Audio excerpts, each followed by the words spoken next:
જય સચ્ચિદાનંદ.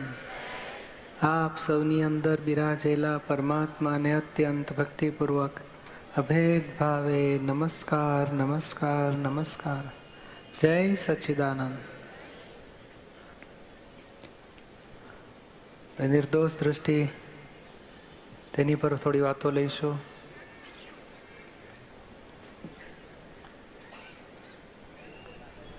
આમ તો જ્ઞાન ના લીધું હોય એ લોકોએ નિર્દોષ જોવું હોય તો બહુ જ ડિફિકલ્ટ હોય છે. કારણ બુદ્ધિ હંમેશા બીજાના દોષ બતાડ્યા જ કરતી હોય. કોઈને કરતા ઠરાવે, કોઈને ગુનેગાર ઠરાવે. ફક્ત જ્ઞાન ના હોય ત્યાં એક સૂઝ નામની એવી શક્તિ હોય છે કે હૃદય કહો કે સૂઝ કહો કે ના, આપણે કોઈને દુઃખ આપવું નથી. એક લોભની અપેક્ષા હોતી નથી, વિષય વિકાર હોતો નથી, મોહ. એટલે થોડુંક સાત્વિક અહંકાર હોય એના આધારે પછી જતું કરી દે, છોડી દે. એમ કરીને સામા જોડે અથડામણ અથવા તો એટેક એ બધું એ ઓછું થઈ શકે અથવા બંધ કરી શકે. અથવા જેમ જેમ સંસારી વસ્તુઓ કે વ્યક્તિઓ પ્રત્યેના મોહ રાગ ઓછા થાય તો ક્રોધ માન માયા લોભે થોડા મંદ થયા હોય, શાંત થયા હોય અને એડજસ્ટમેન્ટ લઈ શકતા હોય છે. આપણા જ્ઞાન પછી તો એક્ઝેક્ટ તત્વદ્રષ્ટિ મળે છે આપણને. અને તત્વદ્રષ્ટિ આખું કહીને કે કરતા કોણ, રિલેટિવ રિયલ જુદું પાડવાની દ્રષ્ટિ મળે છે. પોતાનું રિલેટિવ રિયલ જુદું પાડી શકાય પડે છે. એટલે નિર્દોષ જોવાનું શરૂઆત થાય છે, સહેલું પડે છે. અને જેમ છે તેમ જોઈએ ત્યાં સુધી નિર્દોષ જોવાનું છે કે ભાઈ આત્મા શુદ્ધ જ છે, પ્રકૃતિનો ભરેલો માલ છે. એ પ્રકૃતિ પોતાની ઇફેક્ટ બતાડી રહી છે અને એ ડિસ્ચાર્જ પરિણામ છે. ડિસ્ચાર્જમાં કોઈ દોષિત હોતું નથી. આત્મા શુદ્ધ સ્વરૂપે નિર્દોષ જ છે. એવું જેમ છે તેમ જોવાની દ્રષ્ટિ ખુલ્લી થતી જાય છે, તેમ તેમ સહેજે નિર્દોષ જોવાતું જાય છે. પહેલાં હું શુદ્ધાત્મા છું ભાન થયું એટલે નિર્દોષ થયા પોતે, અને પછી સામાન્ય શુદ્ધાત્મા સ્વરૂપે જુઓ એટલે નિર્દોષ જોવાય. અને જોડે જોડે કહે ને કે શુદ્ધાત્મા છે એકલાથી પૂરું નથી થતું. કઈ રીતે પ્રકૃતિનો ભરેલો માલ નીકળે છે, એમાં વાણી તો કે ટેપ રેકોર્ડર રૂપે છે, આ ડિસ્ચાર્જ પરિણામ છે. પણ એ આપણી એ શબ્દોથી નથી હોતું, પણ સમજણથી હોવું જોઈએ. એક્ઝેક્ટ સમજણ. જેમ જેમ એક્ઝેક્ટ સમજણ આવતી જાય છે તેમ ઓટોમેટિક આપણે પછી કંઈ દોષિત ન દેખાય. આવું કેમ કરે છે, હજુ કેવો આવો કેવો છે, આ એ જ આવો છે, આવું કેમ કરે છે, આને મારું આમ કરી નાખ્યું, તેમ કરી નાખ્યું. એ બધા દોષ દ્રષ્ટિ ઓટોમેટિક છૂટતી જાય છે. જેમ જેમ જેમ છે તેમ શુદ્ધ સ્વરૂપે જોતા જઈએ તેમ. દાદાએ ઘણી બધી વાતો કે અમને નિર્દોષ જોવા માટે એટલા બધા પુરાવા છે કે કઈ રીતે જગત નિર્દોષ છે. તીર્થંકરો એ દશાને પહોંચ્યા. અમે નિરંતર કેટલાય કાળથી આ રીતે સામાન્ય નિર્દોષ જોવાનો પ્રયોગ ગોઠવતા અત્યારે એ સ્ટેજે પહોંચી શક્યા કે છે. અને આપણને તો રોકડું 2 જ કલાકમાં આખું કે ને એમના અનંત અવતારનું તારણ આપી દે છે. શુદ્ધાત્મા વ્યવસ્થિત કરતા, ફાઇલ જોડે સંભાવ રાખીને નિકાલ કરો.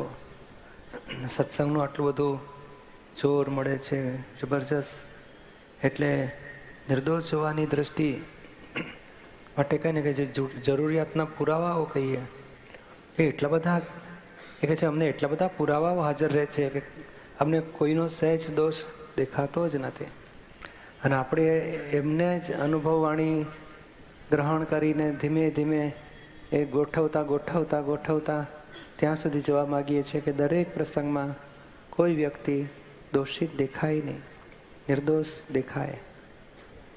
અને જૈન શાસ્ત્રમાં પણ ઘણી બધી રીતે એ બધી વાતો છે કે શા માટે આપણા જીવનમાં આવું બન્યું, કોણ ગુનેગાર, કેવી રીતે એને નિર્દોષ જોવો, અકર્તા જુઓ, આત્મારૂપ જુઓ, બધી વાતો તો છે જ, પણ એ પ્રેક્ટિકલી કેવી રીતે આપણે ફિટ કરીએ એ બહુ મહત્વનું છે. અને દાદા એ રીતે પ્રેક્ટિકલી કે ભાઈ આ કારણો, આ પરિણામ માટે કોઈનો દોષ નથી, એવા એક એક એટલા બધા પુરાવાઓ ધર્યા છે એમણે. આ નિર્દોષ દર્શનથી નિર્દોષ ચોપડીમાં દરેક પાને 7-7, 8-8 ચાવીઓ છે. પ્રતિક્રમણમાં કેટલી સુંદર વાતો છે. એટલે આ નિર્દોષ જોવા માટે આપણી પાસે એ જ્ઞાન લીધા પછી જ વાત કરીએ છીએ આપણે, કે જ્ઞાન લીધા પહેલાં તો અશુભમાંથી શુભમાં જઈ શકે કે મારે સંસારમાં આ ઝઘડો કરીને ક્યાં વેર વધારવું. પેલી 4 ચાવીઓ સોનેરી વાક્યો છે કે અથડામણ ટાળો, એડજસ્ટ એવરીવેર, બન્યું તે ન્યાય, ભોગવે તેની ભૂલ. નાનીના વાક્ય પકડીને પણ જો વ્યવહારમાં ચાલે આત્મજ્ઞાન વગર, તો પણ એને ઘણો બધો વ્યવહારે સુધરતો જાય, બીજા જોડે દોષો જોવાની દ્રષ્ટિ પાછી ફરતી જાય. પણ જ્ઞાન મળ્યા પછી તો એક્ઝેક્ટ આપણે જોઈ શકીએ એવું છે. અને ખરેખર મહાત્માઓનો એમાં જ પુરુષાર્થ થવો જોઈએ કે મારે આ નિર્દોષ જોવું છે. જેટલું નિર્દોષ જોવા બીજાના દોષ દેખાય છે, ત્યાં સુધી કંઈ પણ બીજાના દોષ દેખાય છે ત્યાં સુધી આપણે મોક્ષ માર્ગમાં સાચી પ્રગતિ નહીં માંડી શકીએ. ભલે આપણે સત્સંગમાં આવીએ, દાદાની વાતો ગમે, ઠંડક લાગે, ભક્તિ રહેશે, પણ જ્ઞાનનો પુરુષાર્થ નહીં ગણાય. જ્ઞાનના પુરુષાર્થમાં પાયામાં સૌથી પહેલું બીજાના દોષ જોવાના સ્ટોપ થઈ જવા જોઈએ. ભલે ગમે તેવું દોષિત દેખાય, બુદ્ધિથી દોષો દેખાડતી હોય તો સમજાય વાંકું દેખાય છે, મૂળ તો મારી જ ભૂલ છે. એવી જાગૃતિ આવી, પોતાના દોષ જોવાની શરૂઆત થાય તો જ આપણે મોક્ષ માર્ગમાં શરૂઆત થાય છે. જગતના સ્વરૂપ તો આ જ છે, બીજાના દોષો જુઓ, બીજાને દોષિત ઠરાવો, કરતા ઠરાવો, ગુનેગાર ઠરાવો. એ તો ભાઈ સંસારમાં હતું અને એ જ વસ્તુ આપણી પાસે પાછી રહી તો આધ્યાત્મ પ્રગતિ ગણાશે નહીં. એટલે પાયામાં સૌથી પહેલું આ જ જોઈશે. હવે કેવી રીતે નિર્દોષ જો, દાદાએ એટલી સુંદર ચાવીઓ, કેટલા બધા જુદા જુદા દાખલાઓ મૂક્યા છે કે આવી રીતે નિર્દોષ જોવાય, આવી રીતે નિર્દોષ જોવાય, આવી રીતે નિર્દોષ જોવાય. એનું આપણે નિર્દોષ દર્શનથી નિર્દોષ વખતે ઘણી બધી વાતો લીધેલી, પણ આપણે થોડીક વાતો આજે લઈશું અત્યારે કે નિર્દોષ જોવા માટે હંમેશા સામાન્ય કરતા જોઈએ એ જ દોષ દ્રષ્ટિ છે. એને અભિપ્રાય આપો તે દોષ દ્રષ્ટિ છે. એને આક્ષેપો મૂકો તે દોષ દ્રષ્ટિ છે. અપેક્ષા પૂરી ના કરે તો એને ગુનેગાર જોવાય છે, તે દોષ દ્રષ્ટિ કહેવાય છે.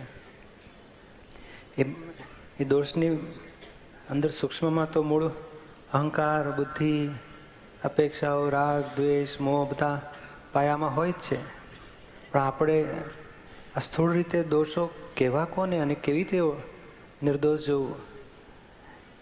આપણને કંઈ પણ ભૂલ, બીજા જોડે અથડામણ થાય કે કંઈ વ્યવહાર થાય એટલે ભોગવટો આવે છે ને, ત્યારથી જ આપણી બુદ્ધિ પછી એ ભોગવટાનું કારણ નિમિત્તને ઠરાવતી છે કે આને લીધે મને આવ્યું, આણે મને દુઃખ આપ્યું, આને લીધે મને મુશ્કેલી પડે છે, આને લીધે પ્રોબ્લેમ છે. એટલે બીજાને કંઈ પણ ગુનેગાર ઠરાવો ને ત્યાંથી જ દોષ દ્રષ્ટિ થાય છે.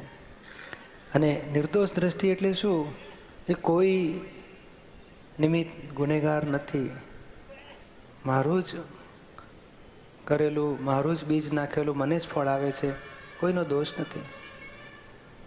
એ પહેલા સ્ટેપમાં એ છે. અને પછી હું શુદ્ધાત્મા છું અને આ દીપકને જે ભોગવવું પડે છે એ દીપકને એની ભૂલનો દંડ છે, કોઈ નિમિત્ત ગુનેગાર નથી. એમ જુદાપણાની જાગૃતિ સાથે એ વર્તે તો એ આગળની સ્ટેજ છે. આપણે એ સ્ટેજે આવવા માગીએ છીએ. એ દરેક વખતે આપણને લાગવું જ જોઈએ કે કોઈનો દોષ નથી, આપણો દોષ છે. આપણી પાસે આ AA BB છે, 5 આજ્ઞા છે. અને દાદાએ નિર્દોષ જોવાના ઘણા બધા પુરાવા બતાડ્યા છે. આપણે થોડી વાતો એક એક લેતા જઈશું. એ કેવી રીતે નિર્દોષ જોવાય. બુદ્ધિ પણ એક્સેપ્ટ કરશે કે હા, આ બુદ્ધિ પાછી ફરી શકે એવી હોય છે. બીજાના ગુનેગાર ઠરાવે તો બુદ્ધિ શાંત થાય, અથવા પોતાના દોષ જોવે તોય બુદ્ધિ શાંત થતી હોય છે. તે એ મૂળ એમાં એ સૂઝ કામ કરતી હોય છે, પ્રજ્ઞા શક્તિ કામ કરતી હોય છે. પણ પોતાના દોષ જોવાથી જે મેં ઘમસાણ ઊભું થયું, કેમ બન્યું મારા જીવનમાં, શા માટે બન્યું, કેમ આવું થયું, એનું સમાધાન મળે એટલે બધું અંતસ્કરણ શાંત થાય એવું હોય છે. જો 5 આજ્ઞાની દ્રષ્ટિ લઈએ તો કોઈએ ધારો કે આપણું અપમાન કર્યું, આ 3 જાતના દોષો મોટા થતા હોય છે. એ માનને લઈને અપમાન આવે, કોઈ વધારે માન આપે બીજાને, આપણને ઓછું મળે, એવા અહંકાર માનના દોષો હોય છે. બીજું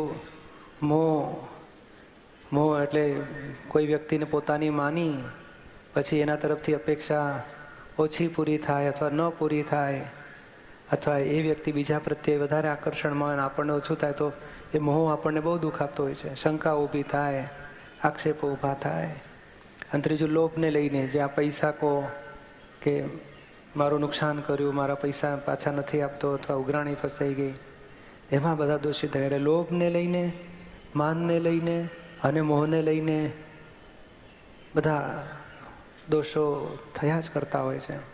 મૂળ પાયામાં એ છે, અને એની પાછળ અજ્ઞાનતા છે, અહંકાર છે, બુદ્ધિ છે. પણ આ આપણે આટલું સમજી શકાય કે આમાં ઘણું ખરું લોભને લઈને, માનને લઈને અને મોહને લઈને હોય છે. મોહમાં પછી વિષયનું સ્વરૂપ પણ આવી જ જાય છે. વિષય વિકારના સંબંધોમાંથી પણ ભયંકર ક્લેશને સામસામે બધા ગુના ઊભા થતા હોય છે. હવે આપણે દાખલો લઈએ કે ધારો કે આપણું અપમાન થયું. દાદા કેટલી બધી રીતે આમના ઘણા બધા પુસ્તકોમાં જુદી જુદી રીતે સોલ્યુશન, કંઈ અપમાનને લીધે ભોગવટાયા હોય તો સોલ્યુશન આપ્યું છે એમણે. નુકસાનને લીધે પૈસાના વ્યવહારમાં ઘણી બધી રીતે સોલ્યુશન મળે છે. વિષયના સંબંધોમાં એ બ્રહ્મચર્યના પુસ્તકમાં સોલ્યુશન મળતું હોય છે. લોભ, મોહ માટે પતિ પત્ની, મા બાપ, છોકરા. આજ સવારે પ્રેમની વાત વાંચી. તો આ બધી જુદી જુદી પુસ્તકોમાં મોહના સોલ્યુશન જ્ઞાનથી બતાડ્યા જ છે. અને નિર્દોષ જોવાની દ્રષ્ટિએ એમણે ખુલ્લી કરી જ છે. એટલે આપણો જો નિશ્ચય છે કે મારે નિર્દોષ જોવું જ છે, અને દાદા જે રીતે બતાડે છે એક પુસ્તકની ચાવીઓ લઈને એક પાનું લેવાનું, એમાં નિર્દોષ દર્શન લો કે કોઈ પણ ચોપડીમાં 2-4 પાનામાં માસ્ટર કીઓ મળતી જ જશે. અને પછી ધીમે ધીમે પહેલી આપતાણીમાં છે, બીજી આપતાણીમાં છે, છઠ્ઠીમાં છે, કેટલી બધી ચોપડીઓ, 9મીમાં બધા કઈ જ વ્યવસ્થિત. તો 11મી આપતાણી તો ફૂલ ઓફ નિર્દોષ દ્રષ્ટિ જ છે. એટલે આ જુદી જુદી પુસ્તકોમાં, પ્રતિક્રમણનો પુસ્તક છે, એ જુદા જુદા પુસ્તકો ખરેખર સ્ટડી રૂપે લેવા જોઈએ. ત્યાં કોઈએ ગાળો ભાંડી, દાખલા તરીકે 3 ગાળો ભાંડી, તો દાદા બુદ્ધિવાળા નહીં કહેશે કેમ 2 ના ભાંડી, કેમ 1 ના ભાંડી, કેમ 5 ના ભાંડી, કેમ આજે જ ભાંડી, ગઈકાલે કેમ ના ભાંડી.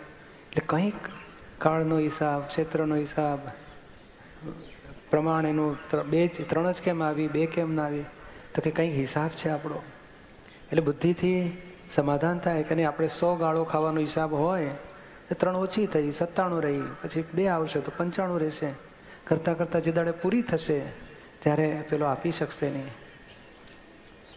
જેમ કોઈના 25,000 લીધા હોય અને પછી 5,000 લઈ જાય, 2,000 લઈ જાય, 25,000 પૂરા થાય આપણે આપવાના, એટલે પછી એ ફરી દેખાય આપણે ત્યાં? મિત્રની રીતે આવે, ઉઘરાણીની રીતે નહીં આવે. કેમ? તો કે પેલો હિસાબ પૂરો થઈ ગયો. એક્ઝેક્ટલી અપમાનમાં પણ હિસાબ છે. આ બહુ જ સ્થૂળ સોલ્યુશન છે, પણ છતાં સાયન્ટિફિક છે આખું. હવે આપણે શું છે, 3 ગાળો પૂર્વે મોકલેલી તે જ પાછી આવે છે. આ ભાવના ચોપડાના નહીં હોય તો પાછલા ભાવના ચોપડાનું હશે, પણ એક્ઝેક્ટ હિસાબ છે. અને એ જમા કરવાને બદલે આપણે નવી ધીરી દઈએ છીએ. મોઢે ના ધીરીએ તો મનથી ધીરી દઈએ. અને જેમ ફૂટબોલની રમત હોય, એક દડો નાખ્યો પેલો પાછો આપે તો આપણે ફરી મારીએ તો રમત ચાલુ રહે. તો આ સૂક્ષ્મ સ્પંદનોની રમત ચાલુ રહે છે. અને પછી થાય કે આપણને કેમ શાંતિ રહેતી નથી, મને કેમ ભોગવટ આવે છે. આપણે આ સમાધાનપૂર્વક દોષને ચોખ્ખો કર્યો નહીં, સામાન્ય ગુનેગાર જોયો, એટલે પછી સ્પંદનો ચાલુ થયા. પછી એના તરફથી ફરી આવ્યું, ફરી આપણે ગુનેગાર જોઈએ કે આવું કેમ કરે છે, શું કામ આવું કરે છે, માણસ જ ખરાબ છે, નાલાયક છે. 1-3 ગાળો સામે તો 33 આપણે ભાવો બગાડી નાખતા આવીશું. પછી એ બધા પડ જામી જાય, પછી ફરી અથડામણ થાય, ત્યારે પાછું ફળ ફૂટવાના. પણ આપણે સોલ્યુશન લાવતા નથી કે શા માટે આવું બન્યું. દાદા કહે છે પહેલાં મોકલેલું પાછું આવ્યું, જમા કરો 1 ચાવી. અથવા તો મારા જીવનમાં 100 ગાળો ખાવાની હશે, એમાં 3 આવી, 3 ઓછી થઈ, હજુ 97 રહી છે, બીજી ચાવી. હિસાબ વગર મચ્છરે ન અડી શકે, તો આ 3 ગાળોનો હિસાબ હશે, 3 આવી છે, જમા કરો, હિસાબ છે મારો. એથી આગળ તો કોને ગાળો ભાંડે છે, હું કોણ, એ કોણ. જો 5 આજ્ઞા ગોઠવો તો દોષિત દ્રષ્ટિ ખલાસ જ થઈ જશે. તો રિલેટિવ જુદું, રિયલ જુદું, આપણું રિલેટિવ જુદું, આપણું રિયલ જુદું. તો રિયલથી રિયલને કંઈ ગાળો ભંડાતી નથી. એનું રિલેટિવ એ ચંદુએ દીપકને ગાળો ભાંડી, તો ચંદુ એ ભરેલો માલ છે, રેકર્ડ બોલી છે, દીપકનો હિસાબ છે, જમા કરવાનો છે. હું શુદ્ધ મને કયું થાય છે ને ત્યાં જ મોટો ભોગવટો ઊભો થઈ જાય છે. પણ કોને કહે છે ને હું કોણ છું, કોણ બોલે છે ને એ પોતે કોણ છે, તો એમને એમ જ નિર્દોષ દ્રષ્ટિ ઊભી થઈ જશે. અને ભોગવટોય નહીં આવે, હિસાબ પૂરો થયાનો આનંદ રહેશે. એટલે જો 5 આજ્ઞા ગોઠવો તોય આ હિસાબ છે, નિમિત્ત છે.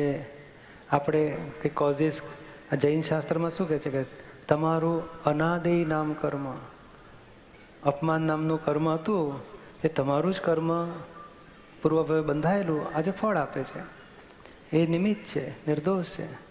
બોલો એવી રીતે ગોઠવો તોય સોલ્યુશન આવ્યું. એટલે મૂળ ગુનેગાર કોણ છે શોધી કાઢો. તો કે આપણને કંઈ પણ ભોગવટો આવ્યો, હવે આ ભોગવે તેની ભૂલ ત્યાંય આવે છે કે આ પેલો બોલી ગયો, આપણને સાંભળવું પડ્યું, પછી કોણે ભોગવ્યું અત્યારે, તો કે હું જ ભોગવું છું, આપણી જ ભૂલ. કોઈની ભૂલ કાઢવાની રહી જ ક્યાં, બન્યું તે જ ન્યાય. એડજસ્ટ થાવ, હવે ફરી અથડામણ નવી ઊભી થવાની બંધ કરો. તો આ 4 સોલ્યુશન, 4 ચાવીઓ, સોનેરી વાક્યોથી પણ સોલ્યુશન આવે એવું છે. અથવા તો આગળનું લઈએ, હવે આપણા કોઝિસની આપણને ઇફેક્ટ આવે છે. કંઈ પણ ઇફેક્ટ આવી, ભોગવટો આવ્યો, એનું કોઝિસ કોનું ગણાય? આપણા ખેતરમાં ઉગ્યું એટલે આપણા ખેતરમાં બીજ પડ્યું હોવું છે. એ જ આપણને ભોગવટો આવ્યો માટે આપણા જ કોઝિસની આપણને ઇફેક્ટ આવે છે, અને ઇફેક્ટ આપવા માટે નિમિત્ત છે. એટલે આવા ઘણા બધા દાખલા સેટિંગ કરીને નિર્દોષ જવાનું ગોઠવવાનો છે. દાદા ત્યાં સુધી કહે છે કે તમે વાવમાં જાઓ તો વાવમાં કહો તું ચોર છે, એટલે પેલે પડઘો પડશે, તું ચોર છે, તું ચોર છે, તું ચોર છે. તો આપણને અહીં તો સમજાય છે કે આપણે બોલ્યા તેના જ આપણને પડઘા દિવાલ આપે છે. તો આ પૂર્વ ભવે કોઈને માટે અવળા ભાવો કર્યા હોય તો આ ભાવમાં વ્યક્તિઓ દ્વારા એ સ્થૂળમાં આપણને સાંભળવા જ પડતા હોય છે. બોલો એક્ઝેક્ટ આ વિજ્ઞાન છે. હવે આપણને સમજાવ્યું કે આ નલાયક કીધું હશે ગયા ભાવમાં, તમે નલાયક છો, જુઠ્ઠા છો, લબાડ છો, 3 ગાળો ભાંડી કોઈએ, એટલે આપણે સમજવાનું કહો પેલું મોકલેલું પાછું આવ્યું, જમા કરો. હવે આવી બધી સમજણ ગોઠવવાથી આપણી બુદ્ધિએ ટાળી પડે છે. આપણે એડજસ્ટમેન્ટ લીધું જ્ઞાનનું, એટલે દોષ જોવાની દ્રષ્ટિ ખલાસ થઈ, નિર્દોષ જોવાની દ્રષ્ટિ ખુલ્લી થઈ, અને આનાથી સંયમ પરિણામ ઊભું થાય. જે કશાય થવા જોઈએ, દ્વેષ થવો જોઈએ, અભાવ થવો જોઈએ, બધું બંધ થઈ જાય છે. ક્રોધ થવાનું બંધ થઈ જાય છે. એ તો અપમાનમાં સીધું રિએક્શનમાં ક્રોધ થાય, અભાવ થાય, તિરસ્કાર થાય. એ કશાયો કહેવાય છે. કશાયો ન થવા દીધા, સાચી સમજણ ગોઠવીને એને જ સંયમ કહેવાય છે. અને આ સંયમ મલ્ટિપ્લિકેશનથી વધતો જાય અને આત્મ શક્તિઓ પ્રગટ થાય. સંયમ એટલે શું કે 100 ગાળો ખાવાનો હિસાબ છે, આપણે 3 ખાધી એટલે એક વખત આપણે જ્ઞાને કરીને જીત્યા તો એ શક્તિ ઊભી થાય છે. નિમિત્તને નિર્દોષ જોયો, પોતાનો હિસાબ છે, કોઈનો દોષ નથી. એક એવી રીતે 2 વખત થયું, 2 ગુણ્યા 2 4 શક્તિ ઉત્પન્ન થાય. 3 વખત જ્ઞાને કરીને જીત્યા 9 શક્તિ ઉત્પન્ન થાય. 10% જ જોર મારવાનો છે. 10 ગુણ્યા 10 100 શક્તિ પોતાની ઊભી થાય છે અને દોષ 90 ભાગ રહે છે. 90 ભાગ હસતા રમતા પૂરા થશે. આ સંયમ પરિણામ કહેવાય છે. બોલો. અને દાદા પોતે જ કહે છે કે અમારું આત્મશક્તિઓ સંયમ પરિણામથી વધી. એટલે આ બધી સાચી સમજણ એક સ્ટેજે આપણે ગોઠવતા જઈએ તો આપણને અનુભવ થતો જાય કે હા, ગાળો ભાંડતો તો મેં નિર્દોષ જોયો. થોડી વાર બિગિનિંગના સ્ટેજમાં સીધું નિર્દોષ જોવાતું નથી. ભોગવટા ચાલુ થઈ જાય, પછી જ્ઞાન હાજર થાય, પછી પુરુષાર્થ કરવો પડે. તપ કહેવાય છે ને, અંતર તપ. આપણે ડિસ્ચાર્જ અહંકારને ભોગવટો આવે, આપણે શુદ્ધાત્મા પદમાં બેસીને ત્યાં તપ કરીએ છીએ કે ના દીપક, તને ભોગવટો આવ્યો તારી જ ભૂલ. તો મય બુદ્ધિ કુદાકૂદ કરે, આમ સીધો કરી નાખવો જોઈએ, તેમ સીધો કરી નાખવો જોઈએ, આમ કરી નાખીશું, તેમ કરી નાખીશું. કે ના, આપણે સંભાવે નિકાલ કરવો છે, કોઈનો દોષ જોવો નથી, હિસાબ પૂરા કરવા છે, વેર બાંધવું નથી. એટલે એમ કરતાં કરતાં સાચી સમજણ ગોઠવવાથી પેલું અંતરતપ થાય છે. અંતરતપથી થોડું થોડું ટાળવું પડે. એમ કરતાં કરતાં બીજી વખતે અંતરતપ થાય. એમ કરતાં કરતાં આત્મશક્તિ વધે. એટલે વાવમાં જેમ પડઘો પડે છે એમ આપણા મોકલેલા દોષોના આપણને રિએક્શન ભોગવવાના આવે છે. એ એક ચાવી છે. અરીસાનો દાખલો દાદાએ આપ્યો કે જેમ આપણી આ વાળ ઊંચા હોય, ચોટી ઊંચી હોય, તો અરીસો આપણને બતાડે ને. તો અરીસાની ભૂલ કાઢીએ છીએ કે આપણો હાથ સેટિંગ કરવા જાય વાળનો, અથવા ડાઘ હોય, કચરો મોઢા ઉપર, તો આપણે કચરો પોતાના સાફ કરીએ છીએ. એ રીતે આ જગતની વ્યક્તિઓ અરીસા જેવી છે. આપણા દોષો બતાડનાર મહાન ઉપકાર માનો. નહીં તો આપણો દોષ પોતાનું મોઢું પોતે કેવી રીતે જોઈ શકે? આ દુનિયામાં મોટી જો અરીસો ના હોત ને તો પોતાનું મોઢું કેવું છે જોવું જાણવું મોટી અજાયબી ગણાત. આ તો સસ્તા થઈ ગયા ને અરીસા. આમ તો કેટલાક તો પર્સમાં લઈને ફરતા હોય. તો બોલો, એ અરીસો કેટલો ઉપકાર છે કે પોતાનું જેમ છે તેમ સ્વરૂપ જોવા મળે છે. તો આ જગતમાં આ સ્થૂળ દાખલો છે. આ વ્યક્તિઓ આપણી કંઈ પણ ભૂલ બતાડતી હોય છે તે આપણી માટે અરીસા જેવા છે કે એક્ઝેક્ટ આપણો જ ફોટો. અને જ્યારે આપણે ઘોડા ઉપર હોઈએ અહંકારના, તો બધા વગોવ્યા વગર રહેશે નહીં. અપકીર્તિ, અપમાન, અપજશ આપ્યા વગર રહેશે જ નહીં. અને જે 1 મિનિટથી આપણે નીચે ઉતરીશું, લોકો કહેશે ખરા, હા, પહેલાં કરતાં ફેરફાર થઈ ગયો. કારણ આપણે શેમાં વર્તીએ છીએ ને એના પડઘા જગતને પડતા જ હોય છે. માનમાં છીએ, અહંકારમાં છીએ, કરતાપણામાં છીએ, ધાર્યું કરવામાં, એનો પડઘો પડે જ છે. અને આપણે લઘુત્તમ ભાવમાં જઈએ તો એનોય પડઘો પડે છે. તો બોલો, આપણે કોઈ જો બતાડતું હોય કે તમે આવો, બહુ દાદા નહોતા કહેતા કે અમારા મોટા ભાઈએ મને કહ્યું, હવે આખું ગામ મોટા ભાઈને અહંકારી કે, હવે મોટા ભાઈ અંબાલાલભાઈને એટલે નાના ભાઈને, દાદાજીને પોતાને શું કહે છે કે તારા જેવો અહંકારી મેં આખા ગુજરાતમાં જોયો નથી. એટલે પેલા ચમક્યા કે હે, તમે આખું ગામ તમને અહંકારી કહે છે ને તમે મને અહંકારી કહો છો. એમણે નેગેટિવ ના લીધું કે હે આવું હશે, તપાસ કરવા દો. તપાસ કરતા જડ્યો કે છે અમને સૂક્ષ્મ અહંકાર જડ્યો, પછી બહુ કઈડ્યો, એ ખલાસ થયો જ્ઞાન થતાની સાથે. પણ જો અરીસાનો ઉપકાર માન્યો તો ને, કે તમને આખું ગામ અહંકારી કહે છે, તમે છે ને મને કહો છો, તમે જ છો, વળી ઉડાડીને ફેંકી દીધું હોત તો. પણ ના, વાક્ય ગ્રહણ કર્યું, ધારણ કર્યું, મેં ઉતરવા દીધું કે ના, તપાસ તો કરવા દો. આજે 100 સામાયિકો કરીએ ને પોતાના દોષ નહીં જડે. અને આવું કોક નિમિત્ત કહે છે ને તારી આ ભૂલ છે, અને જો સ્વીકાર કરી લીધો તે ભૂલ મૂળમાંથી ખલાસ થઈ જશે. એટલે શબ્દોથી સ્વીકાર, હા હા તમે કહો છો માની લઉં છું, પોલીસવાળા પાસે સ્વીકાર કરીએ છીએ એ રીતે નહીં, પણ દિલથી કે ના મને તપાસ કરવા દો, આ કહે છે. અને કોનું કહે છે? અમૂર્ત આત્માને તો કોઈ અરીસો ઝડપી શકવાનું જ નથી. પ્રકૃતિના જ ફોટા પડે, આપણને તો કોણ ફોટો પાડી શકે? એટલે એને જે દેખાય છે અને એ આત્મા જ જોઈ શકે છે. આત્મા આપણી પ્રકૃતિને જોઈ શકે. કારણ સામા માટે હંમેશા માણસો નિષ્પક્ષપાતી હોય છે. એટલે આપણને કંઈ દેખાડ્યું તો આપણે ઉપકાર માનવો જોઈએ. ઓ ચાલો, ઘણો ઉપકાર તારો, મને દેખાડ્યું, આપણે નોંધી રાખવું જોઈએ. અને ધીમે ધીમે ધીમે ખોદી ખોદીને ચેક કરવું જોઈએ. જડશે, હોય જ. અને જો હોય ને આપણને દેખાયું તો એ દોષ મૂળમાંથી જશે. એટલે ઉપકાર માનીને આ રીસાનો ઉપકાર માનવો જોઈએ કે મને મારો દોષ દેખાડ્યો, ચોખ્ખો કરવાનો અવસર મળ્યો. એટલે એવી રીતે નિર્દોષ જોવાનો પ્રયોગ વધારતા જવાની જરૂર છે. આ પરમાણુનો હિસાબ એ પણ એક નિર્દોષનો પુરાવો જ મળે છે. જેમ કારેલાના પરમાણુ હોય તો પણ બહારથી ભેગા થાય કારેલા થાળીમાં, શાકમાં, એ રીતે અપમાનના પરમાણુના આધારે અપમાન ભેગું થાય છે. દુઃખના અશાતાના પરમાણુના આધારે બહારથી કંઈક માર પડે છે. બધું એક્ઝેક્ટ પરમાણુનો હિસાબ, પરમાણુ એ પરમાણુ સામસામે ભોગવાઈને પૂરા થતા હોય છે. તો એ આપણને લાગે કે આપણને આવું ભોગવટો આવ્યો, આ પરમાણુનો હિસાબ પૂરો થયો, માટે કોઈ દોષિત છે નહીં.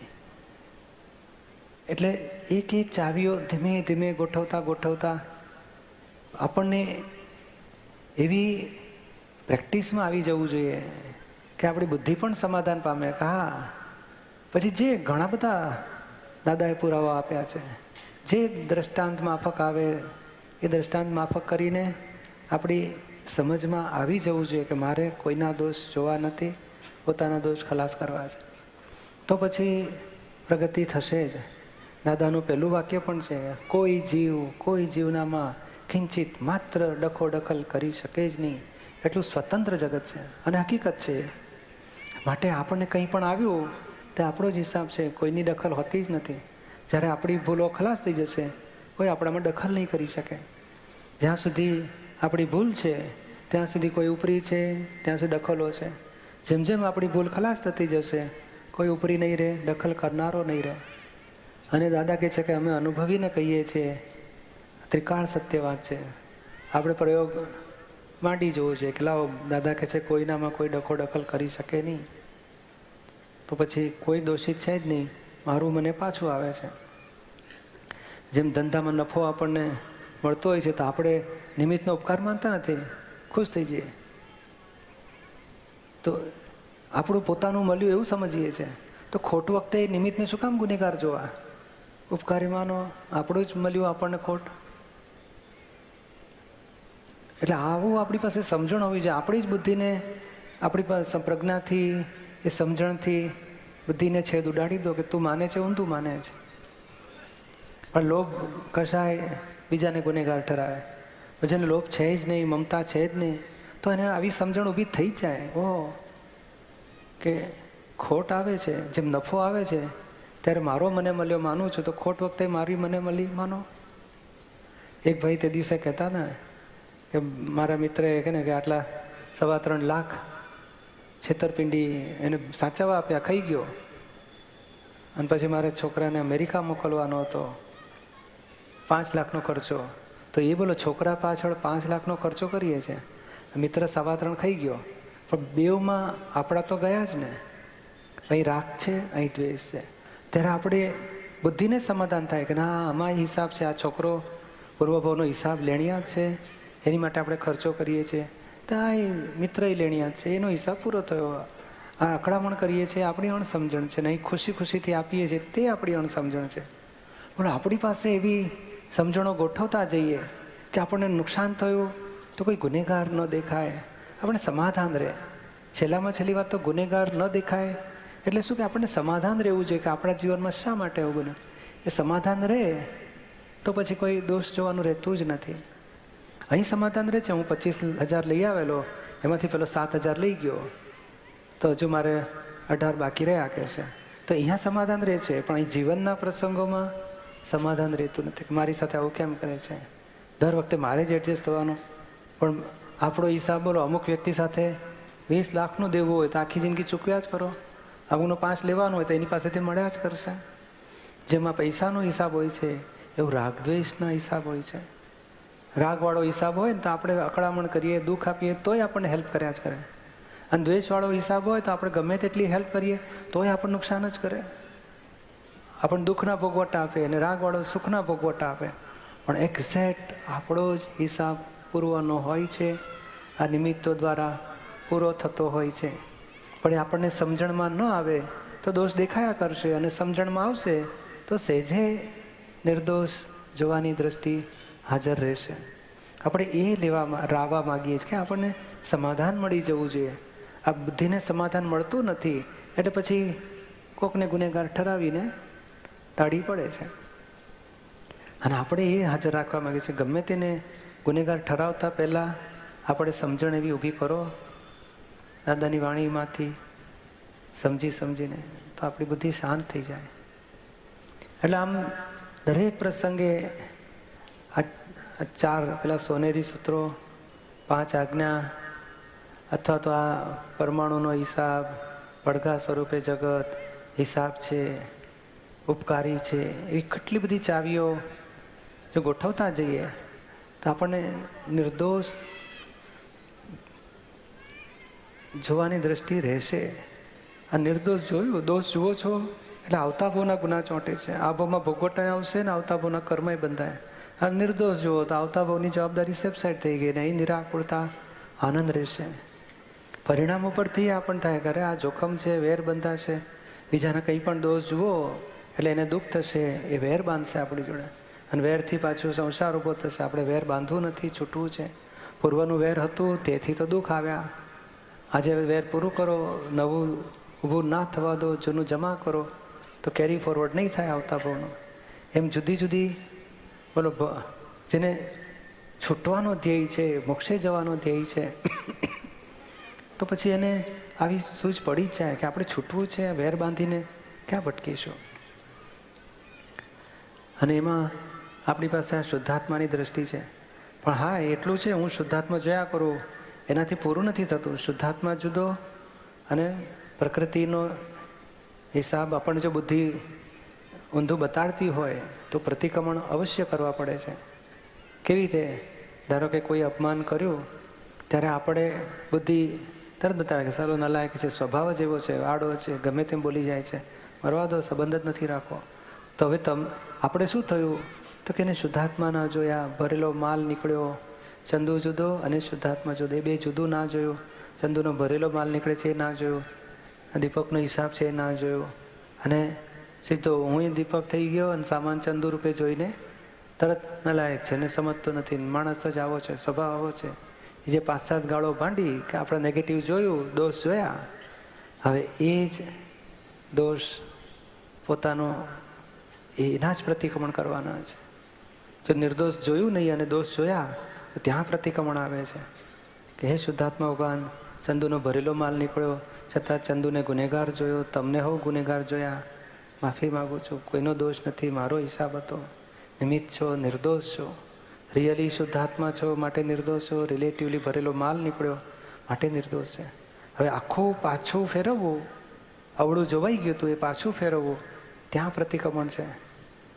પણ મૂળ ગુનેગાર કોણ છે? તો કે પોતાના કોઝિસ નખાયેલા, એટલે જ આપણને ઇફેક્ટ ભોગવવી પડી. બહારના નિમિત્તો નિર્દોષ છે. એટલે આવી રીતે દોષિત જોવાથી પછી પ્રતિક્રમણો આવે છે. પ્રતિક્રમણોથી પાછું ફરી શકાય, નિર્દોષ જોવાતું જાય. અને કશું ના જડે તો આ દોષ જોવાય છે તે જ ખોટું છે, તેની માફી માગું છું, અને નિર્દોષ જોવા એવી શક્તિ આપો, મારે કોઈ દોષ જોવા નથી.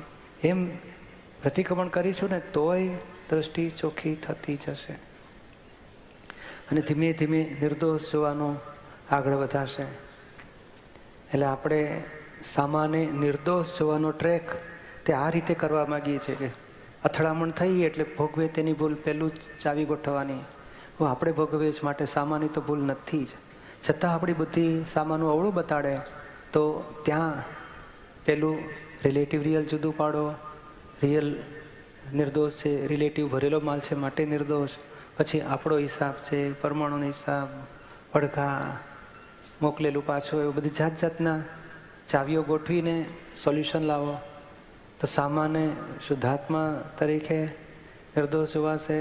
અને પ્રકૃતિનો ભરેલો માલ એટલે વ્યવસ્થિત ને તાવે વ્યવસ્થિત એટલે આપણો હિસાબ, કોઈનો દોષ નથી. એમ ગોઠવ્યું તો સામો પણ નિર્દોષ દેખાયો. આ નિર્દોષ દેખાયો એટલે એક કર્મ આપણે છૂટ્યું. એ બસ રોજ 5-10 કર્મ આપણે છોડવા, નિર્દોષ જોઈને છોડતા જઈશું તો આપણો મોક્ષ માર્ગ કપાતો જશે. આપણે એકાવતારી થવા માગીએ છીએ કે 1-2 અવતારમાં આ જેમ આપણે અહીંથી આપણે અહીંથી તમે અમેરિકાવાળા છે, કાયમ ઇન્ડિયા આવી જવું હોય તો ત્યાંના લોચા લબાચા બધા ચોખ્ખા કરે તો અહીં આવી શકે કાયમ માટે. એ તો આપણે અહીંથી મહાવિદ્ય ક્ષેત્રે કાયમ જવું છે તો એને એક એક ઋણાનુબંધ વ્યક્તિઓ સાથેના રાગ, દ્વેષ, મોહ, વિષયના લોભના બધા હિસાબ ચોખ્ખા કરી નાખીએ તો આપણને કોઈ રોકી નહીં શકે. આપણે એ ભાવનાથી, ધ્યેયપૂર્વકની જાગૃતિથી અહીંના હિસાબો ચોખ્ખા કરીએ છીએ. કોઈ દોષિત જવા માગતા નથી. અપમાન આવ્યું, નુકસાન આવ્યું, માર પડ્યો, બધું જમા કરીને એક અવતાર કાઢી નાખવા માગીએ છીએ કે હિસાબ પૂરા કરો, હિસાબ પૂરા કરો. આપણે અહીંથી મહાવિદ્ય ક્ષેત્રે જતા રહેવું છે કાયમ માટે. એટલે આ દાદાએ પોતે પણ એ ધ્યેયથી જીવ્યા. એમની વાણીમાં પાને પાને એ જ ચાવીઓ મળે છે અને આપણે પણ એ ચાવી વાપરતા આવડવી જોઈએ કે ના, મારે છૂટવું છે, મોક્ષે જ જવું છે. હિસાબ ચોખ્ખા કરીને, હિસાબ ચોખ્ખા થયા કોને કહેવાય? તો કે નિર્દોષ દેખાયો એટલે હિસાબ ચોખ્ખો થયો. ગમે તેવું બન્યું, કોઈ મારતો હોય, ગાળો ભાંડતો હોય, અરે હાથ કચડી નાખતો હોય, કાપી નાખતો હોય, તોય નિર્દોષ દેખાવો છે. દાદા તો કહે છે અમે તો નિર્દોષ તો નહીં, પણ અમે આશીર્વાદ હું આપીએ કે તે મને કર્મમાંથી છોડાયો. ભગવાન મહાવીરને બરું ઠોકાયા તો કે મને ઉપકાર માન્યો કે મેં પેલું શિશુ રેડ્યું હતું તો આજે મારો હિસાબ પૂરો થઈને મને છોડાયો. મહાન ઉપકાર તારો. અને છોડે, એક એક જીવ આપણને છોડશે તો આપણે મોક્ષે જઈ શકીશું. હિસાબ બંધાયેલા હશે તો આપણે મોક્ષે નહીં જઈ શકીએ. અને હિસાબ બંધાય છે કેવી રીતે? એણે ગાળો ભાંડી એમાં રિએક્શન આપણા તરફથી થાય છે, એમાં આપણે બંધાઈએ છીએ. એ તો આપ જળ તત્વ અને પેલા જળ તત્વ પૂતગલનો હિસાબ પૂરો થતો હતો, એમાં આપણે રિએક્ટ થયા, નવો હિસાબ ખેંચાયો, કેરી ફોરવર્ડ થશે. અક્રમ વિજ્ઞાનમાં બંધાતું નથી પણ નિકાલ અધૂરો રહ્યો તો કેસ પેન્ડિંગ રહેશે, ફરી વ્યવહાર આવશે, ચોખ્ખું કરવું પડશે. તો આપણે અંદરથી પહેલામાં પેલું જુદાપણાની જાગૃતિ રાખીએ છીએ કે અપમાન થયું કે નુકસાન થયું કે ભોગવટ આવ્યો, બધું દીપકને આવ્યો, હું શુદ્ધ આત્મા છું. સૌથી પહેલું પોતાની જાતને જુદી પાડીએ છીએ, પછી સામાની જાતને જુદી પાડીએ છીએ કે ના તમે શુદ્ધ આત્મા, ભરેલો માલ નીકળે છે. અને પછી કેટલી બધી સમાધાનની, કેટલા બધા દ્રષ્ટાંત છે દાદાના, બધું ગોઠવીને સોલ્યુશન લાવી નાખીએ છીએ.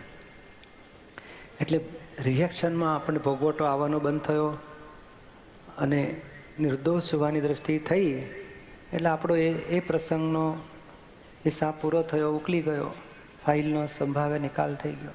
આપણે એક ફાઇલથી છૂટ્યા. એમ એક એક વ્યક્તિઓ સાથેના રાગ, દ્વેષ, વેર, ઝેર, અભાવ, તિરસ્કાર બધું ધીમે ધીમે ચોખ્ખું કરવા માગીએ છીએ. ઘણી વખત બહુ કોમ્પ્લેક્સિટી હોય તો લખો, એક એક લિસ્ટ બનાવો વ્યક્તિ માટેના, શું આપણને રાગ, દ્વેષ, મોહ છે. પછી એક એક ઉપર પસ્તાવા લેતા જાઓ, પ્રતિકોણ કરતા જાઓ, નિર્દોષ જોતા જાઓ. એક એક હિસાબ ચોખ્ખા થતા જશે, આપણે છૂટતા જઈશું. છૂટવાના ધ્યેય સાથે આપણે આ બધું પ્રયોગ કરતા જઈશું. હોમવર્ક આપણું તો ઝડપથી આપણો ઉકેલ આવશે ને આપણને આ વિજ્ઞાન તો બહુ ક્રિયાકારી છે, અનુભવ આપે એવું છે ને મુક્તિનો આસ્વાદ ચખાડે એવું છે. તો આપણે છૂટતા જઈશું, અનુભવાતું જશે આપણને. એટલે દાદાની બધી ચોપડીઓમાં આટલી જ વાત આવે છે વારંવાર કે આ ગમે તેવું ખરાબ બન્યું તો આપણી આ બુદ્ધિ અવળું ઘણું બધું ચિતરી શકે. એ ત્યાં આપણે બુદ્ધિ હાજર રાખીએ તો બુદ્ધિ અવળી ચાલશે. આપણે પ્રજ્ઞાથી સોલ્વ કરવા માગીએ છીએ. પ્રજ્ઞા હાજર એટલે શું કે ના બન્યું એ જ વ્યવસ્થિત છે, હિસાબ પૂરો થયો, નિર્દોષ જુઓ. બુદ્ધિ ગુનેગાર ઠરાવે ને જ્ઞાન નિર્દોષ ઠરાવે, એ જ વાત છે છેલ્લામાં છેલ્લે. અને એ જરાક અવળું ચાલ્યું તો ત્યાં જરાક જો નાનકડો છોડવો હોય ત્યાં જ જો આપણે તોડી નાખીશું તો બાજી પાછી વળી જશે. એટલે વાળી શકાય એવા દોષો થવા જોઈએ. આ તો મેં ફટાકડા ફૂટી જાય ને લખો દજાઈ જાય ને પછી વાળીએ, એ ખોટું નથી, પણ એમાંથી ધીમે ધીમે આપણો ધ્યેય ક્યાં હોવો જોઈએ? દોષો વાળી શકાય એવા વहीं જ ઉભરાય અને જાગૃતિ તરત હાજર થાય અને પછી પ્રતિક્રમણો થઈને ચોખ્ખું થઈ જાય. સામાન્ય સ્પંદન પહોંચવાના બંધ થાય, એ જ આપણી પ્રગતિની નિશાની. એ દોષો વાળી શકાય એવા થઈ જવા જોઈએ. આ તો સામાન્ય ઘા વાગી જાય, સ્પંદનો પહોંચી જાય, મોઢા બગડી જાય, વાતો કરવાનું ગમે નહીં એકબીજા સાથે, એ તો બહુ મોટો જાડો દોષ કહેવાય. એ ધીમે ધીમે ખૂબ પ્રતિક્રમણો કરીને અંદર જ ઊભું થાય, વાળી લઈએ એવું આપણું થઈ જવું છે. સામાન્ય અસરો થાય નહીં, અસરો પહોંચે નહીં, સ્પંદનો પહોંચે નહીં, એવી જાગૃતિ આપણી વધી જવી છે. જાગૃતિ એને જ કહેવાય છે કે પોતાના દોષો પોતાને દેખાય, અને અજાગૃતિ એટલે બીજાને દોષિત ઠરાવો, એ અજાગૃતિ કહેવાય. એટલે જાગૃતિ વધારવા માટે પોતાના દોષો જુઓ, અને પોતાના દોષો જોતા જઈશું તો જાગૃતિ વધતી જશે. એટલે આ જ સામે આપણું જાગૃતિ વધે એવો રસ્તો છે. અને પ્રતિક્રમણોનું જોરમાં દોષિત દેખાય, કયા દોષ છે સમજાતું નથી, તો એ પસ્તાવો લયા જ કરો કે આ કંઈક ભૂલ થાય છે, એમનો દોષ નથી, મારો હિસાબ છે, મને વાંકું દેખાય છે, માફી માગું છું, નિર્દોષ જોવાની શક્તિ આવે. એમ શરૂઆત કરતાં આપણે આગળ વધી શકીશું. આપણે થોડા પ્રશ્નો લઈએ અને થોડી વાતો પ્રશ્નોત્તરી દ્વારા વધારે ચોખ્ખું થશે આપણને. દાદાની તો ઘણી બધી વાતો છે. આપણું નિજદોષ દર્શન, આ છઠ્ઠી આપતાણી એ પારાયણ હમણાં જ થઈ, એમાં એટલી બધી ચાવીઓ મળે છે. નિર્દોષ જોવાની, પોતાના દોષો જોવાની, પ્રતિક્રમણો કરવાની, બીજાને દુઃખ દેવાથી કેટલી બધી મોટી ભટકામણ થઈ શકે, એનોય મોક્ષ ઉડી જાય ને આપણોય ઉડી જાય. કેવી રીતે ચોખ્ખું કરવું એની સુંદર ચાવીઓ એ બધા પારાયણમાં મળે એવી છે. ખાસ સ્ટડીમાં લેવા જેવું છે. હર્ષદભાઈ મહેતા, JMDC, નિર્દોષ દ્રષ્ટિની વ્યાખ્યા શું? નિર્દોષ દ્રષ્ટિની વ્યાખ્યા શું? કોઈ ગમે તેવું પજવે, નુકસાન કરે, અપમાન કરે, આક્ષેપો આપે, આપણું અહિત કરતો દેખાય, ઉઘાડું, લોકો કે સામને કેટલી મુશ્કેલી મૂકે છે તોય આપણને નિર્દોષ દેખાય. ના, એનો ગુનો નથી, મારો હિસાબ છે.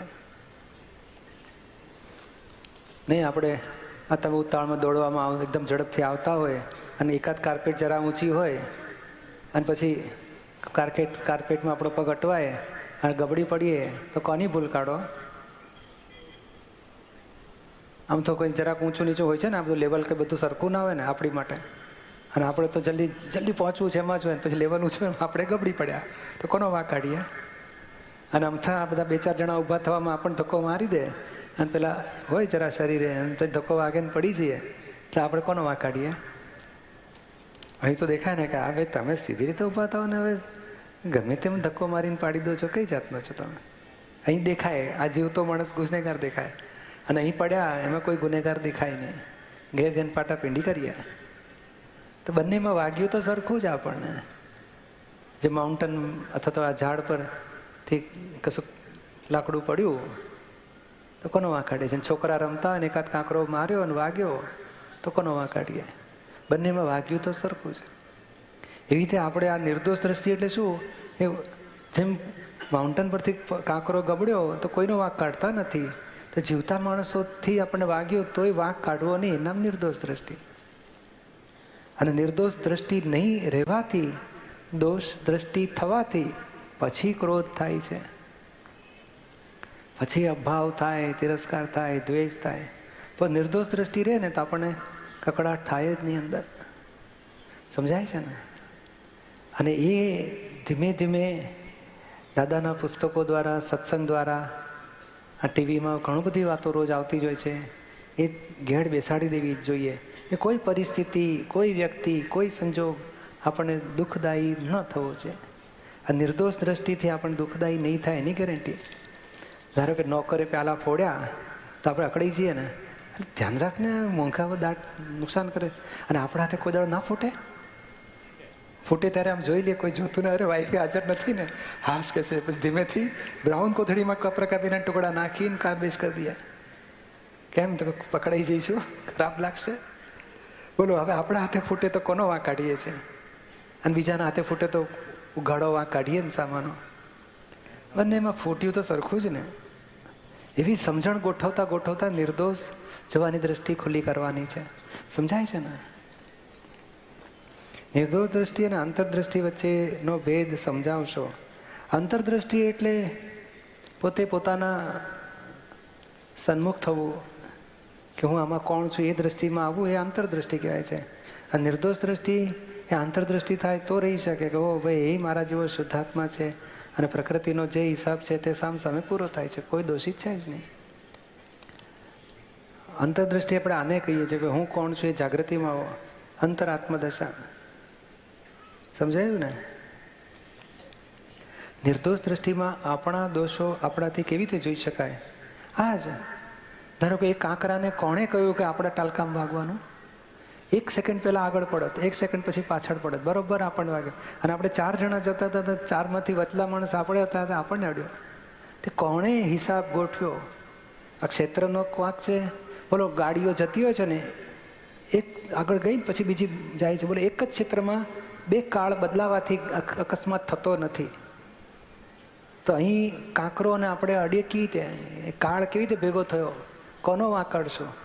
આ ક્ષેત્રમાં આપણે આયા, આ કાંકરો આપણને અડ્યો, આ માણસથી આમ ફેંકાયો. રોજ બિચારો રમતો હતો પણ કોઈ દાડો કોઈને વાગ્યું નહોતું. આજે જ કેમ વાગ્યો આપણને જ? કેટલા બધા સંજોગના આધારે આપણે પછી પુરાવો થાય. પુરાવા કહેવાય છે ને કે આ બધા સંજોગના આધારે કયા સંજોગને ગુનેગાર ઠરાવીશું? કાંકરાને જો કેવું હોય તો કાંકરાને ગુનેગાર ઠરાવો, હાથને ગુનેગાર ઠરાવો, માથાને ગુનેગાર ઠરાવો. તો કે ના, અહંકાર હું જ હર્ષદભાઈ અને પેલો ચંદુએ મને માર્યું કે બસ અહંકારને આક્ષેપો મૂકે છે ને દુઃખી થાય છે. બાકી કેટલા બધા તમને વાગતું નથી. આ દેહમાં તમે ક્યાંય જુદા બેઠા છો પણ તમે હું જ છું માનો એટલે બધા ભોગવટા આવી જાય છે. એટલે આવી રીતે આપણે આ લાવવા માગીએ છીએ કે આપણે પહેલાં હર્ષદભાઈથી જુદા છીએ, જાગૃતિમાં રહીશું તો જ પછી હર્ષદભાઈને વાગ્યું, મને નથી વાગ્યું, સમજણ રહેશે. અને હર્ષદભાઈ એ સાઈન એ ઘણા બધા સંજોગનું પૂતળું છે, ઘણા બધા પરમાણુનું પૂતળું છે અને હિસાબ ભોગવવા માટે દેહ મળ્યો છે. સમજી જ લેવાનું કે એક અવતાર મને બધા હિસાબ ભોગવવા માટે મળ્યો છે. એક અવતાર જેમ જેલમાં આપણને 6 મહિના ગાલ્યા હોય પછી જુદા જુદા કામ કરાવે તો આપણે સમજીએ ને મેં આ ચોરીઓ કરી તેથી મારે જેલ ભોગવવી પડે. 6 મહિના પૂરી થશે ને પછી હું જિંદગીમાં ચોરી નહીં કરું, મારે બાપ આવું ફરી ગુના કરવા નથી, એ નક્કી કરીએ ને. બોલે એક્ઝેક્ટલી ગયા ભાવમાં આપણે મોહ કર્યો, રાગ કર્યો, દ્વેષ કર્યો, અહંકાર કર્યા, મમતા કર્યા, ધાર્યું કર્યું, એ ગુનાના દંડ રૂપે આજે આપણને જીવનમાં વ્યક્તિઓ ભેગી થઈને દુઃખો આવે છે. આ જેમ પોલીસવાળો કામો કરાવે છે તો માર મારે છે, આપણી ચોરીનો દંડ છે. પોલીસવાળો નિમિત્ત છે, નિર્દોષ છે, ગુનેગાર નથી. અહીં આપણને હાજર રહે છે કે મેં ચોરી કરી તેથી જેલવાળા મને પજવે છે, બાકી એમનો દોષ નથી. તો આ જગતમાં આપણને જે ભેગા થાય છે ને એ આપણા ગુનાના દંડ રૂપે નિમિત્તો હોય છે. એવું સમજીને સોલ્યુશન લાવવાનું છે. સમજાય છે આપને? હું એક કહું છું કે કોર્ટમાં ઘણીવાર શું છે કે નિર્દોષોને સજા થાય છે અને ગુનેગારો છૂટી જાય છે. હા, એવું બને. આપણે એમને કઈ રીતે જાણવા? એવું જાણવું જોઈએ કે એણે આજે ગુનેગાર છૂટી રહ્યો છે એ પૂર્વનો હિસાબ છે અને આજે નિર્દોષ સજા પામી રહ્યો છે તે પણ એનો પૂર્વનો હિસાબ છે. આપણી દ્રષ્ટિમાં એ નિર્દોષ છે, ગુનેગાર છે. કુદરતની દ્રષ્ટિમાં તો ગુનેગારને જ દંડ થાય છે. એ જગત નિર્દોષ ઠરાવતું હોય, કુદરતને ગુનેગાર પૂર્વનો ગુનાનો દંડ આજે આપી રહી છે ને. એટલે નિર્દોષ પકડાય છે તે પણ ન્યાય છે અને ગુનેગાર છૂટી જાય છે તે પણ કુદરતનો પરફેક્ટ ન્યાય છે. ગુનેગાર જોવા જેવું નથી. હા, પણ હું તમને એ પૂછું છું કે ઘણીવાર શું છે કે નિર્દોષ ભલે છૂટી જાય એનો વાંધો ને, નિર્દોષ ના છૂટે અને ગુનેગાર છૂટી જાય, બરાબર છે. ગુનેગારો આરામથી ફરે છે અને નિર્દોષ ઘણીવાર એક્સપાયર થઈ જાય છે, આપઘાત પણ કરે છે. કોર્ટમાં એવા કેસો આવે. બરોબર છે, પણ આમાં કેવું છે એટલે એનો કેવો હિસાબ હોય? ગઈકાલે માણસ પકડાયો નહીં અને 2-3 દિવસ પછી પકડાયો, બને કે ના બને? આ કુદરતમાં ગઈકાલ અને આજ વચ્ચે રાત જાય છે એ તો અવતાર જાય છે, બાકી કુદરત છોડતી નથી. કુદરત આમાં કેવું છે, એક માણસે ધારો કે ખૂન કર્યું કે ચોરી કરી કે ગુનો કર્યો ત્યારે અંદર તો એનો અંતરાત્મા તો ડંખે છે ને મેં ભૂલ કરી છે. કોઈ જોયું નથી, કોઈ પકડાયું નથી. પેલો માણસ ઓળખી ગયો કે આણે મને મારી નાખ્યો, છોડ્યો. બોલો એ માણસને આત્માને ખબર પડે છે અને આ માણસના આત્માને ખબર પડે છે. અંદર તો સહી સિક્કાત થઈ જ જાય છે. હવે એ સૂક્ષ્મ પરમાણુ જે ચાર્જ થઈ ગયા ને એ પરમાણુ તો ફળ આપ્યા વગર રહેશે નહીં. અત્યારે દેખાય છે કે ભાઈ કોઈ પકડી ના શક્યું, માણસ છૂટો રહે છે, પણ સૂક્ષ્મમાં એને પરમાણુ બંધાઈ ગયા છે અને એ પરમાણુ ફળ આપશે ને ત્યારે ભોગવશે. એટલે કુદરત છોડતી નથી. આજે કહે ને કે આપણને પગમાં કાંટો વાગ્યો, કોનો વાંક કાઢીએ છીએ? બોલો 200 માણસો આ રસ્તે પસાર થયા, કોઈને કાંટો ના વાગ્યો, આપણને જ કેમ વાગ્યો? તો કે આપણા પરમાણુ જ આપણને એ કાંટાને ખેંચે છે ને પછી પગમાં ઘુસાડે છે. એટલું પરમાણુ એટલે એક મગના દાણામાં તો કરોડો પરમાણુ હોય છે. બોલો, તો પરમાણુ જેવી વસ્તુ, બે પરમાણુનું મિલન એક હિસાબસર છે, તો પછી આવડી મોટી ગુનાનું દંડ કુદરતની ધ્યાન બહાર જતું હશે? એ છોડતું હશે? એટલે આમાં કંઈ આપણે વિચારવા જેવું જ નથી. આ કુદરતની કોર્ટમાં જેમ કે ને કે અમેરિકાની કોર્ટમાં કોઈ માણસને નિર્દોષ ઠરાવે કે ગુનેગાર ઠરાવે, તમે કંઈ મગજમારી કરો? એવી આ કુદરતની કોર્ટમાં આપણે મગજમારી કરવા જેવી નથી. હા, આપણે જગતમાં ગુનાહ કરવાના બંધ કરતા જાઓ, કોઈને ગુનેગાર જોવાના બંધ થઈ જાઓ, તો તમને સજા આવવાની થશે જ નહીં. તમે આ જગતથી છૂટવા માટે આ જેલમાં તમે આવેલા છો ને બધાએ આવેલા છે. આપણે આ જેલમાંથી કેવી રીતે છૂટવું એ પેરવીમાં રહેવા જેવું છે. આ જગત તો પાછું ગુનાહ કરશે, છૂટીને બહાર જઈ ગુનાહ કરીને પાછું જેલમાં આવશે. અને જે ગુનાહ કરતા નથી અને દંડ જેલના ભોગવી લે છે એ મોક્ષે જતા રહે છે. આપણે મોક્ષે જવાની પેરવી કરવા જેવી છે. આ જગતને સ્થિતિ અનાદિકાળથી આવીને આવી જ રહી છે. હા, ભાવના ચોક્કસ રાખીશું કે જગતનું કલ્યાણ થાવ, જગતના દુઃખો મટો, સાચી સમજણ જગતમાં પહોંચો, અણસમજણના દુઃખો છૂટો. પણ આ કુદરતમાં, આ કોર્ટોમાં અન્યાય થાય છે. એ અન્યાયની સામે લડત કરવા જઈશું ને, આપણો મોક્ષ તો નહીં, સંસારે બગડી જશે. સમજાય? આપણે જગતને